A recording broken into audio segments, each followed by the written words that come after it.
Polda Banten bongkar pabrik oli palsu beromset miliaran rupiah. Petugas di Treskrimsus Polda Banten menggerebek 2 lokasi yang memproduksi oli palsu.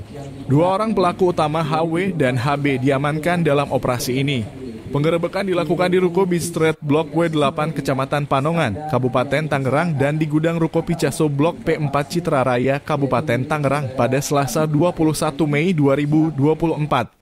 Kabid Humas Polda Banten Kombes Pol Didik Haryanto menyampaikan penggerebekan dilakukan berdasarkan laporan dari perusahaan oli resmi yang merasa dirugikan oleh peredaran oli palsu tersebut.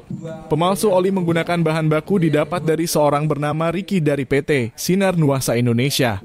Bahan oli palsu itu didapatkan dengan harga Rp16.400 per kilogram.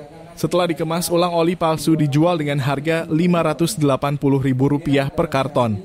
Kemudian modus operandi para pelaku yaitu mencampur bahan baku oli drum dengan pewarna dan bahan kimia lainnya. Kemudian oli palsu dikemas dengan botol dan stiker merek ternama. Setiap hari para tersangka mampu memproduksi oli berbagai merek seperti MPX2 Federal Ultratouch, SPX2, Yamalube sebanyak 10 drum dan menghasilkan 70 hingga 100 karton. Dalam sehari mereka bisa meraup keuntungan hingga Rp57.600.000. Selama 3 bulan menjalankan bisnisnya, para tersangka mampu meraup omset hingga Rp5,2 miliar. Ia mengatakan para pelaku dijerat dengan pasal 62 ayat 1 Junto D Undang-Undang Nomor 8 Tahun 1999 tentang Perlindungan Konsumen dan pasal 113 Junto Pasal 57 ayat 2 Undang-Undang Nomor 7 Tahun 2014 tentang Perdagangan. Tersangka diancam pidana penjara paling lama 5 dan denda hingga 5 miliar.